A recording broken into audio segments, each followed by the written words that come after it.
Bonjour, c'est Cryptolis, bienvenue dans la quotidienne, notre rendez-vous de 8h du lundi au vendredi pour analyser les news crypto, le marché et bien évidemment le Bitcoin. J'espère que vous allez bien en ce mardi 25 octobre 2022.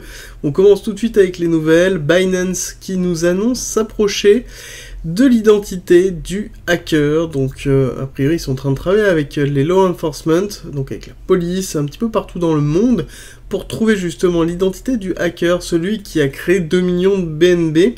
Alors le hack en lui-même c'est terminé, c'est soldé par un gros burn de Binance, donc du coup ils ont locké directement la BNB Chain. Il y a 100 millions je crois qui étaient partis à l'extérieur, qui avaient réussi à partir, et globalement tout a été burn, donc c'est un avantage d'avoir forcément une centralisation au niveau de la blockchain, mais à côté c'est aussi, ça vous montre à quel point ça peut être limitant. Mais ce qui est intéressant de voir, c'est que du coup on aurait peut-être directement, s'ils arrivent à clore le dossier très vite, comme ça on aurait une véritable force en fait pour montrer que oui, l'anonymat sur les blockchains c'est une chose, mais à un moment donné c'est pas éternel. Si on souhaite vraiment traquer quelqu'un, on le peut. On attend de voir exactement qui va être, est-ce qu'ils vont réussir, mais s'ils font une annonce, c'est que certainement ils savent déjà, ou en tout cas ils veulent avoir un mouvement pour pouvoir juste valider la fin de leur analyse. Donc c'est positif pour l'ensemble du marché, à voir comment ça va se clôturer. On continue avec notamment la plateforme Freeway qui arrête tous les retraits. Alors Freeway c'était quoi? C'était une plateforme de lending CeFi sur lequel vous pouviez toucher en supercharger, je crois, 48%. Alors là-dessus, il y a un gros tollé, vraiment un gros tollé, parce qu'ils arrêtent les retraits, oui, mais en même temps, ils sont en train de retirer des membres de la page d'accueil, ils sont en train de retirer du contenu, et il y a eu un tweet la veille de cette annonce d'un des membres du staff qui a indiqué que la plateforme pouvait être un Ponzi, et qu'il fallait impérativement retirer très vite l'argent, parce que ça risque d'être très chaotique, et à savoir que le token de la plateforme a pris moins 80% en une fois, donc ça ressemble quand même à un gros rug pull. Donc là-dessus, on attend de voir, savoir qu'on n'a plus d'annonce depuis justement l'annonce de l'arrêt des retraits pour cause de haute volatilité. On va le voir ensemble que la haute volatilité n'existe plus depuis quand même plusieurs semaines, mais plus aucune nouvelle, donc à suivre. En tout cas, ça sent pas bon, malheureusement, et je pense que ça va être pire que Celsius pour tous ceux qui étaient sur Freeway. Avant d'attaquer la partie technique, je vous fais le petit rappel habituel, le Discord est à disposition en commentaire et en description. C'est un lieu d'échange et de partage autour de la crypto-monnaie, de la blockchain, du trading et de l'investissement. N'hésitez pas à venir rencontrer notre communauté de passionnés. Et pour ceux qui veulent aller encore plus loin, nous avons mis en place une partie premium avec plein d'avantages. Plus de contenu, on a plus de 100 vidéos, 300 pages de guides et de formation, et ça continue à augmenter toutes les semaines parce que on crée du contenu. Toutes les semaines, il y a des stratégies de trading, des stratégies d'investissement, il y a des lives hebdomadaires, je fais des briefs quotidiens sur le marché pour vous donner toutes les informations en amont. Globalement, il y a tout pour aller plus loin, et je vous mets une petite vidéo de présentation en haut à droite. Le lien est en commentaire et en description si vous voulez rejoindre le Discord. On va attaquer la partie technique avec notre rappel de notre nouvelle hypothèse Elliotiste vague 1, vague 2, vague 3 terminée en décembre 2020. Nous sommes actuellement dans la vague C de retracement. La 5 s'est terminée, donc le schéma Elliotiste s'est terminé en avril 2021 avec un retracement classique A, B, C. Nous sommes dans des vagues d'impulsion Elliotiste, donc une fin de schématique Elliotiste, qui peuvent se terminer de deux façons. Soit repartir tout de suite sur un schéma Elliotiste vague 1, 2, 3, 4, 5, soit faire une période de neutralité et de ranging avant de partir sur une nouvelle session Elliotiste. Nous sommes en fin de C. En fin de C, oui, sur un niveau important, le niveau d'extension de Fibonacci 382 de la A sur le retracement de la B, donc quelque chose de très simple. Nous sommes au niveau d'un order block, et nous sommes dans une zone très intéressante en termes de prix sur lequel nous avons un certain nombre de soutiens. On n'oublie pas que la zone des 20 000 $ est toujours très importante, donc forcément on va avoir une zone de travail très très fort. Est-ce qu'on peut descendre plus bas? La réponse est oui. Nous avons le niveau de 786 du retracement de Fibonacci qui correspond au top de la 1, qui serait dans les 15 000 $, un petit peu en dessous de 15 000 $, donc dans lequel on pourra retravailler du prix dessus. On a aussi des extensions de Fibonacci qui retravaillent cette zone-là. Et ensuite, on a l'extension du nombre d'or 1,618 qui se trouve dans les 10 500, avec un ordre bloc qui se trouve en dessous. Est-ce qu'on peut vraiment descendre en dessous de 10 000? J'ai tendance à vous dire, en l'état, non, il faudrait quelque chose qui soit très très fort en termes d'impulsion, et même pour descendre de 10 000, j'ai tendance à penser qu'il faut vraiment qu'il y ait une très grosse annonce. Là, beaucoup de choses se sont passées, il y a eu beaucoup d'annonces, et malgré le fait qu'il y ait beaucoup d'annonces, on le voit bien, nous avons une stabilité du cours qui est en train de se faire, dans lequel nous sommes dans une neutralité, malgré les mouvements macroéconomiques qui sont en cours, et dans lequel on le voit, même le Nasdaq prend vraiment très cher, le SP500 aussi, il y a eu des grosses chutes, le BTC en lui-même a toujours une forme de résilience, et c'est valable pour l'ensemble du marché des cryptos. Donc on est quand même dans une zone très intéressante, dans laquelle on est dans une forme de stabilisation.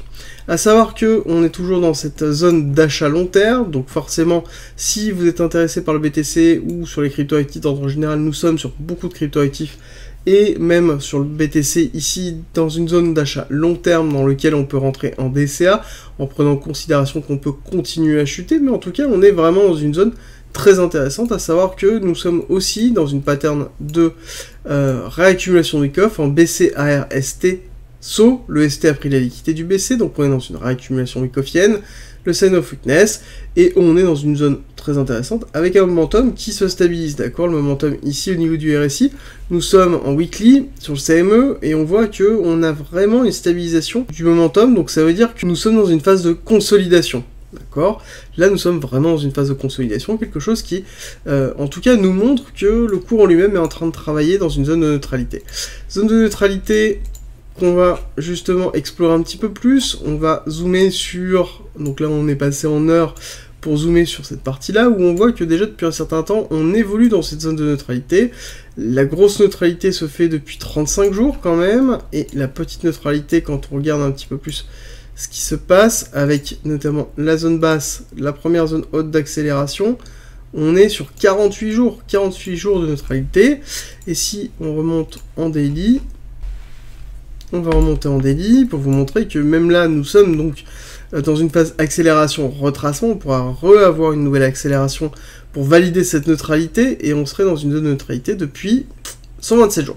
127 jours, ce qui est intéressant, c'est que nous sommes donc dans 127 jours dans une zone de neutralité, ce qui correspond un petit peu à ce qu'on a pu déjà voir, à une forme de dépression, à quelque chose qu'on a déjà vu sur le cours du BTC, dans lequel on peut avoir jusqu'à 250 jours de zone de neutralité pour pouvoir entamer un gros mouvement. De toute façon, en tous les cas, plus nous avons une zone de neutralité forte, plus le mouvement qui en sortira sera fort. Ce qui est le cas aussi de ce que l'on voit au niveau de la compression ici du cours, où forcément, plus on a une compression qui est forte, plus le mouvement sortant, qui soit aussi au baissier, sera impulsif et fort.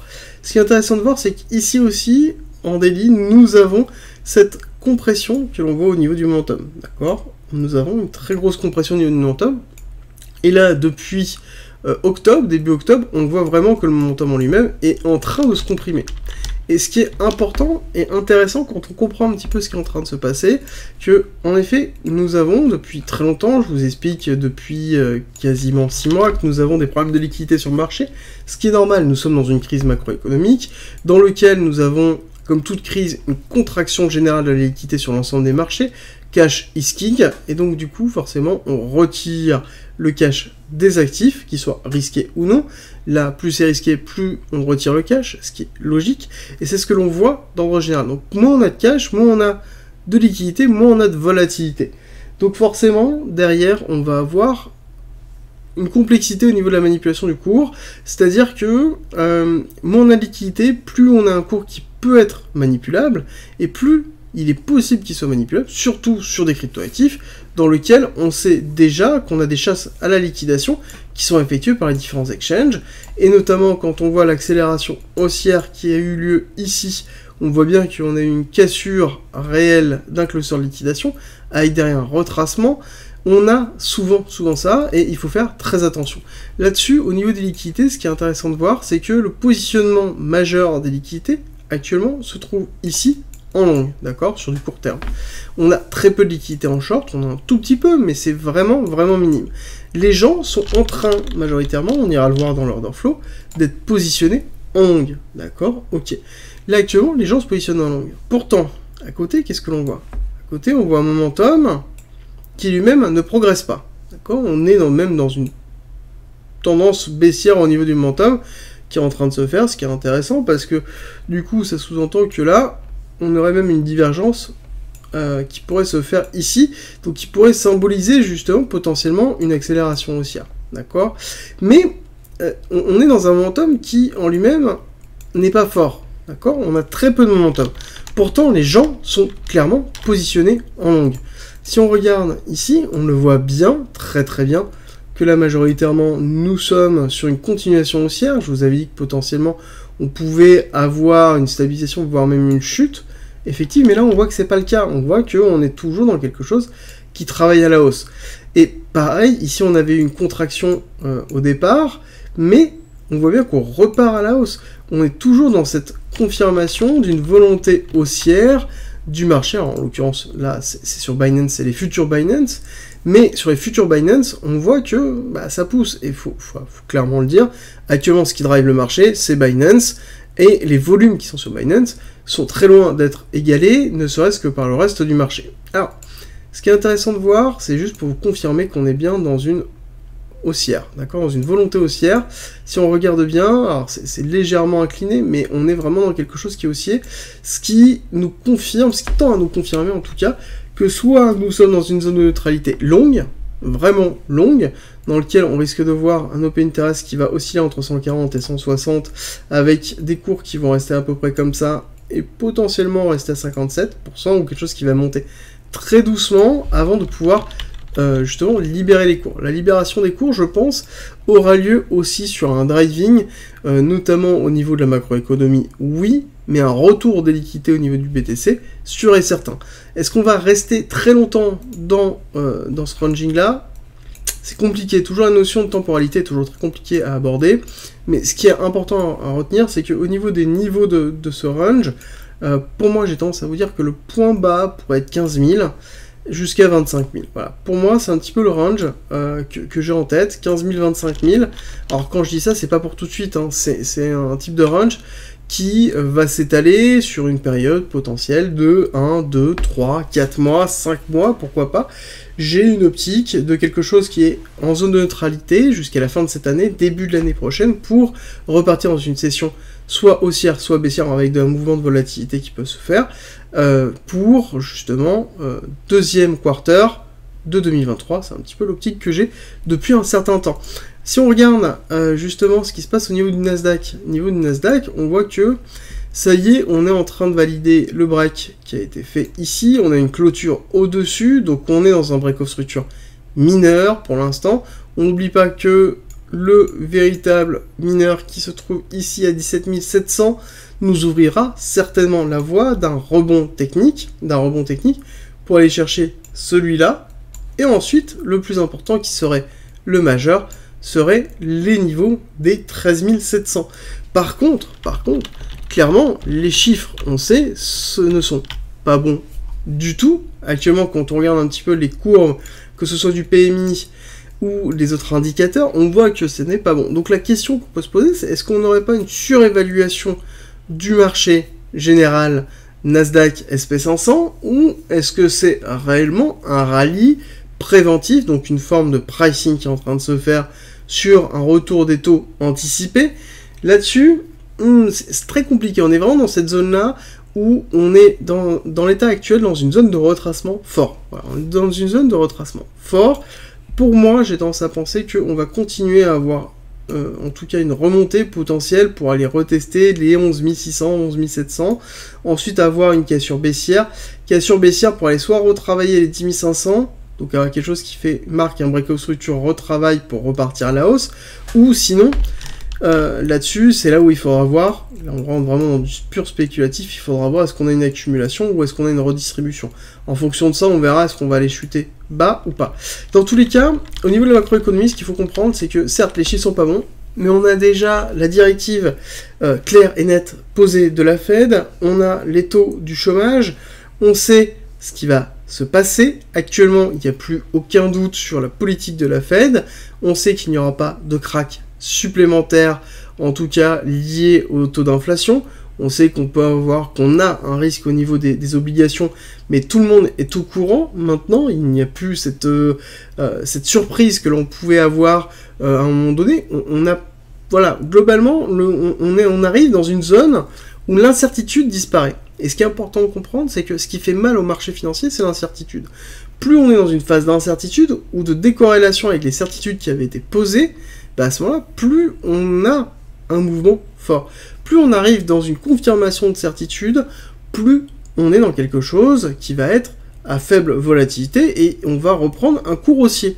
Voilà, globalement, c'est un petit peu l'idée, il faut vraiment garder ça en tête. On n'oublie pas qu'on est toujours dans une forme de pricing qui s'effectue toujours 6 mois, 7 mois, 8 mois, 9 mois à l'avance.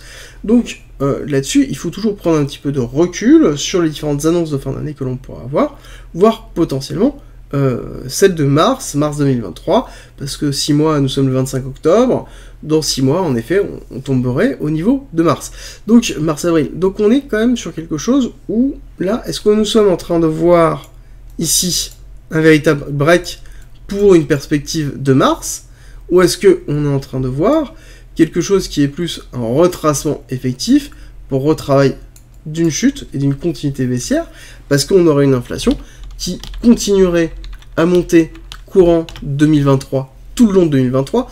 On rappelle que le principe du calcul de l'inflation est d'année en année, donc ça voudrait dire qu'on aurait une inflation supérieure, on aurait une inflation de l'inflation supérieure que nous avons eue pendant cette année. Donc ça voudrait dire qu'on aurait encore un emballement de la macroéconomie qui pourrait se faire, donc on aurait quand même un certain nombre d'éléments directeurs où en effet ce serait vraiment très très très compliqué.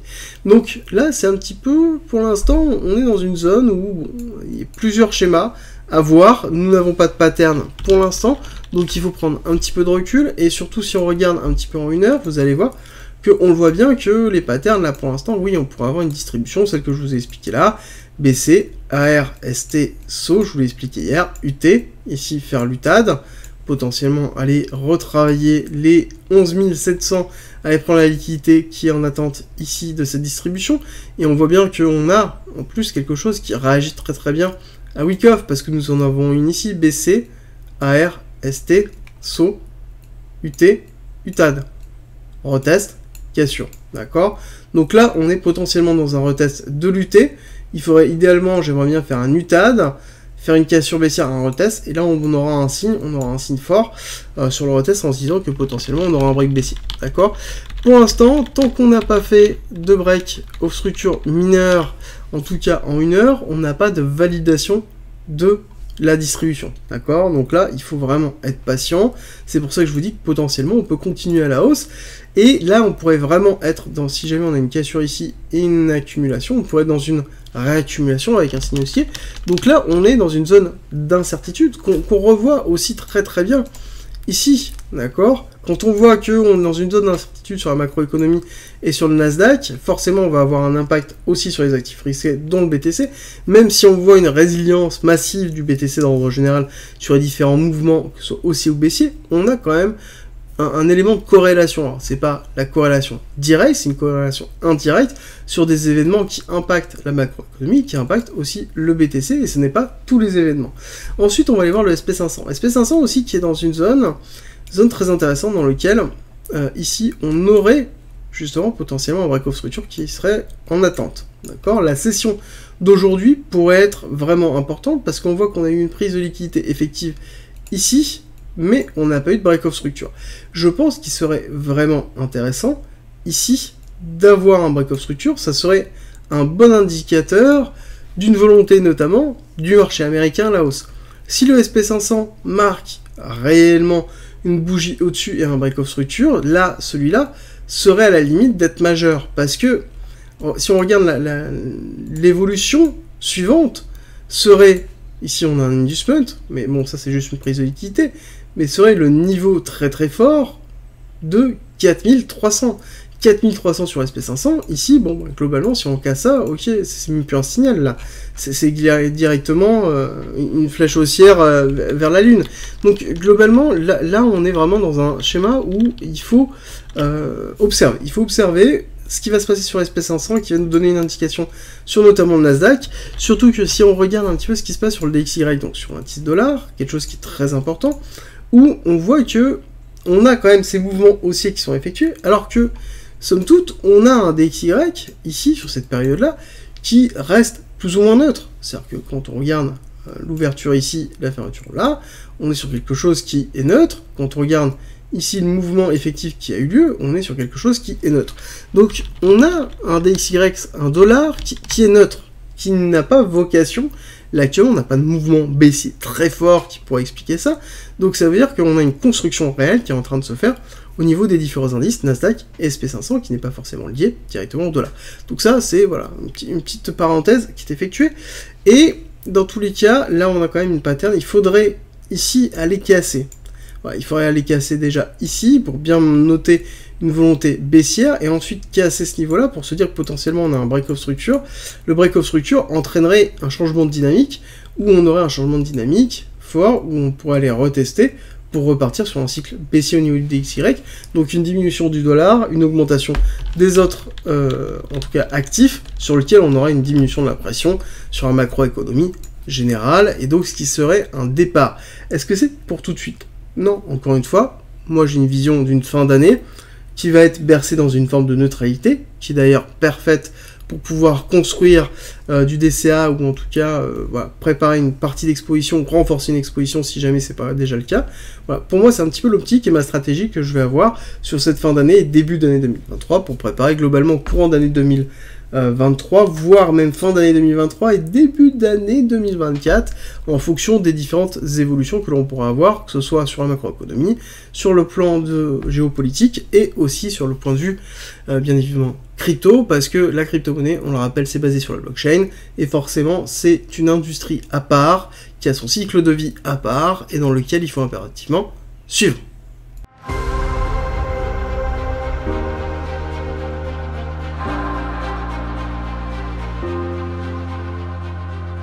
Si tu aimes mon contenu, n'hésite pas, partage, like, ça m'aide énormément, et rejoins-nous sur Discord.